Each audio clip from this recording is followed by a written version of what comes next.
شب بارات سے پہلے عبادت کا طریقہ جان لیں۔ شب بارات سے نفل نماز کا طریقہ۔ شب بارات سے پہلے یہ ویڈیو دیکھ لیں۔ حضرت عائشہ صدیقہ رضی اللہ تعالیٰ عنہ فرماتی ہیں، ایک بار بسم اللہ الرحمن الرحیم اللہ پاک کا قرب حاصل کرنے کے لیے فرض نمازوں کے ساتھ ساتھ نوافل پڑھے جائیں تو شخص فجر کی نماز ادا کر کے اللہ پاک کا ذکر کرتا رہے یہاں تک کہ آفتاب بلند ہو جائے، پھر 2 رکعتیں پڑھے تو اس کو پورے حج و عمرے کا ثواب ملے گا۔ حدیث مبارکہ کا مفہوم ہے، حضرت ابو ہریرہ رضی اللہ تعالیٰ عنہ سے مروی ہے، حضور پاک صلی اللہ علیہ وآلہ وسلم فرماتے ہیں کہ اللہ پاک نے فرمایا، جو میرے کسی ولی سے دشمنی کرے اسے میں نے لڑائی کا اعلان دے دیا، اور میرا بندہ جن چیزوں کے ذریعے میرا قرب چاہتا ہے ان میں مجھے سب سے زیادہ فرائض محبوب ہیں، اور نوافل کے ذریعے کوئی بات حاصل کرتا رہتا ہے یہاں تک کہ میں اسے اپنا محبوب بنا لیتا ہوں۔ اگر وہ مجھ سے سوال کرے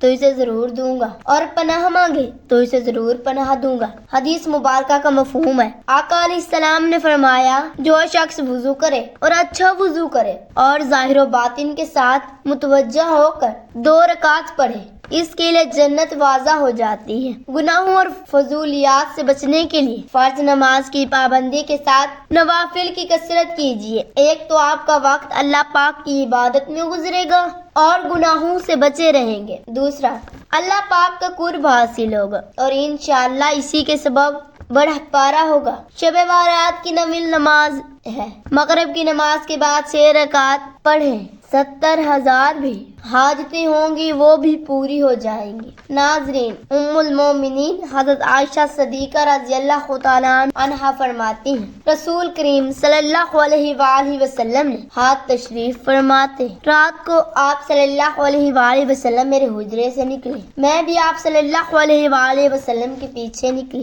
مگر میں نے آپ کو جنت البقیع میں پایا، وہاں آپ مومن مردوں اور مومنوں عورتوں اور شہداء کی بخشش کے لیے استغفار فرما رہے تھے، تو میں نے عرض کیا، یا رسول اللہ، آپ تو اللہ کے کام میں لگے ہیں اور میں دنیاوی حاجات میں ہوں۔ پھر رسول کریم صلی اللہ علیہ وآلہ وسلم تشریف لائے اور فرمایا، اے عائشہ، میرے پاس جبرائیل حاضر ہوئے اور عرض کیا، یہ شعبان کی 15ویں رات ہے، اس رات اللہ بنی کلم کی بکریوں کے بالوں کی تعداد کے برابر جہنم سے لوگوں کو آزاد فرماتا ہے، مگر اس رات اللہ مشرک جینا رکھنے والا اور پاجامہ ٹخنوں سے نیچے رکھنے والے اور ماں باپ کو سجانے والے اور ہمیشہ شراب پینے والے کی طرف نگاہ کرم نہیں فرماتا۔ 15 شعبان کی رات میں 14 شعبان کا دن گزرنے کے بعد رات آتی ہے، وہ رات 15 شعبان کی ہوتی ہے، مغرب کے وقت تاریخ بدل جاتی ہے۔ اسلامی مہینے میں تو آپ 15 شعبان کی جو رات آتی ہے اس رات کو شب بارات کہا جاتا ہے، مغرب کے وقت سے طلوع فجر تک یہ رات شب بارات کہلاتی ہے۔ اب اس رات میں مغرب کی نماز کے بعد 6 رکعت نوافل ادا کی جاتی ہے۔ عشاء کی نماز سے پہلے تو وہ 6 رکعت کس طرح ادا کرنی ہے وہ طریقہ جان لیجیے۔ سب سے پہلے تو آپ مغرب کی نماز ادا کریں کیونکہ وہ فرض نماز ہے، فرض نماز کے ساتھ ساتھ سنتیں ادا کریں، نوافل ادا کریں۔ یہ سب ادا کرنے کے بعد آپ اطمینان اور سکون کے ساتھ کھڑے ہو جائیں۔ کھڑے ہونے کے بعد نماز آپ کو ادا کرنی ہے، وہ بھی 2 رکعت کر کے ادا کرنی ہے، 2 رکعت نفل پڑھنے، پھر سلام پھیرنا ہے، پھر 2 رکعت نفل پڑھیں، پھر سلام پھیریں، پھر 2 رکعت پڑھنی ہے، پھر سلام پھیریں، 2 رکعت کر کے 3 مرتبہ میں سے رکعت ادا کر۔ سب سے پہلے آپ کو 2 رکعت نفل نماز کی نیت کرنی ہے۔ نیت آپ جس طرح دوسری نمازوں میں کریں، نفل نمازوں میں اس طرح سے آپ کی نیت کرنی ہے۔ بس ذہن میں خیال لانا ہے کہ ان دونوں رکعتوں کے وسیلے سے سچے سے اللہ تبارک و تعالی میری عمر میں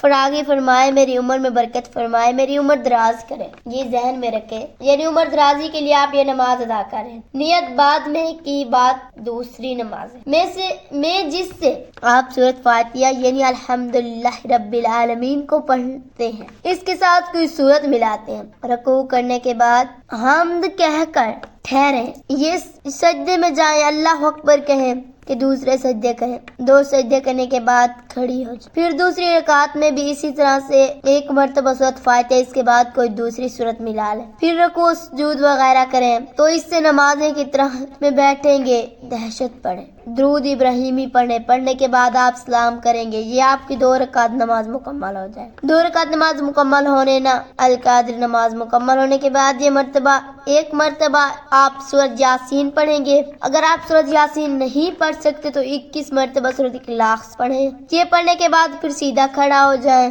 کھڑے ہونے کے بعد 2 رکعت نفل نماز کی آپ کو نیت کرنی ہے۔ اب ان دونوں رکعتوں کو پڑھنے سے پہلے نیت بعد میں سے پہلے آپ کے ذہن میں ایک بات ہونی چاہیے، وہ بات یہ ہے کہ اللہ تبارک و تعالی ان دونوں رکعتوں کی برکت سے میرے گھر میں برکت عطا فرمائے، مجھے آپ سے تو بلاؤں سے محفوظ رکھے۔ ذہن میں یہ رکھنا ہے کہ مجھے بلاؤں آفتوں مصیبتوں سے اللہ پاک محفوظ رکھے اور میرے گھر میں برکتیں نازل ہوں۔ کہنے کے بعد آپ نیت کریں گے، اللہ اکبر کہہ کر نیت کریں گے۔ ویسے دوسری نماز ادا کرتے ہیں، پہلے آپ نے 2 رکعت ادا کیا، اسی طرح سے ہر ارکان ادا کریں، رکوع سجدہ وغیرہ سب کریں گے۔ 2 رکعت مکمل ہونے کے بعد آپ کو سلام کرنا ہے۔ سلام پھیرنے کے بعد بیٹھے بیٹھے پھر سے آپ کو 1 مرتبہ سورۃ یاسین پڑھنی ہے۔ اگر آپ کو سورۃ یاسین یاد نہیں یا آپ نہیں پڑھ سکتے تو آپ 21 مرتبہ پھر سے سورۃ اخلاص پڑھیں گے۔ آپ کی 4 رکعت نماز سے مکمل ہوگی۔ اب آخر کی جو 2 رکعت نماز بچی ہیں، ان دونوں رکعتوں میں آپ کو ذہن میں یہ رکھنا ہے کہ اللہ تبارک و تعالی مجھے صرف اپنا محتاج بنائے، دوسروں کا محتاج نہ بنائے۔ محتاجی غریبی مفلسی سے اللہ تبارک و تعالی مجھے محفوظ رکھے۔ ذہن میں رکھنے کے بعد آپ نیت کریں گے، پہلے کی طرح نیت میں 2 رکعت نفل نماز کے منہ میرا کعبہ شریف کی طرف اللہ اکبر یہ کہنے کے بعد آپ پہلے نمازوں کی طرح یہ نماز بھی ادا کر لیں، ویسے ہی یہ دونوں رکعتیں ادا کریں گے، سلام پھیریں گے۔ پھر سے آپ کو اگر سورۃ یاسین یاد ہے تو پڑھ لیں، اگر سورۃ یاسین یاد نہیں تو سورۃ اخلاص 21 مرتبہ پڑھیں۔ اب آپ کی 6 رکعت نماز مکمل ہوگی۔ اس 6 رکعت نماز مکمل ہونے کے بعد آپ کی دعائے نصف شعبان پڑھنی ہے۔ اگر آپ کو دعائے نصف شعبان یاد نہیں ہے تو آپ سن بھی سکتے ہیں اور پڑھ بھی سکتے ہیں۔ دعائے نصف شعبان پڑھنے کے بعد آپ دعا کریں گے اور دعا میں ان 3 چیزوں کے بارے میں ذکر کریں گے۔ یا رب العالمین، نماز کی برکت سے، شب بارات کی برکت سے مجھے عمر دراز عطا فرما، میری عمر میں برکت عطا فرما۔ اس کے بعد دعا کریں گے، یا رب العالمین، ان رکعت نفل نمازوں کی برکت سے میرے گھر میں برکتیں نازل فرما اور مجھ سے آفتوں بلاؤں اور تمام مصیبتوں سے محفوظ فرما۔ اس کے بعد یہ دعا کریں، نماز کی برکت سے مجھے محتاجی غریبی مفلس سے محفوظ فرما۔ اس کے بعد جو بھی آپ کے ذہن میں دل میں دعا ہے اللہ تعالیٰ سے مانگے، انشاءاللہ ان نمازوں کی برکت سے آپ کی تمام حاجات بھی پوری ہوگی اور اللہ تبارک و تعالیٰ آپ پر رحم و کرم بھی فرمائے گا، برکتیں بھی نازل فرمائے گا۔ دعا ہے کہ اللہ رب العزت ہمیں اس رات عبادت کرنے کی توفیق عطا فرمائے، اپنی بارگاہ الہی میں منظور و مقبول فرمائے، آمین ثم آمین۔ ناظرین، کمنٹ باکس میں اللہ تعالیٰ کے 99 ناموں میں سے ایک نام ضرور ٹائپ کریں۔ شکریہ۔ اپنا خیال رکھیے گا، دعاؤں میں یاد رکھیے گا۔ آمین یا رب العالمین۔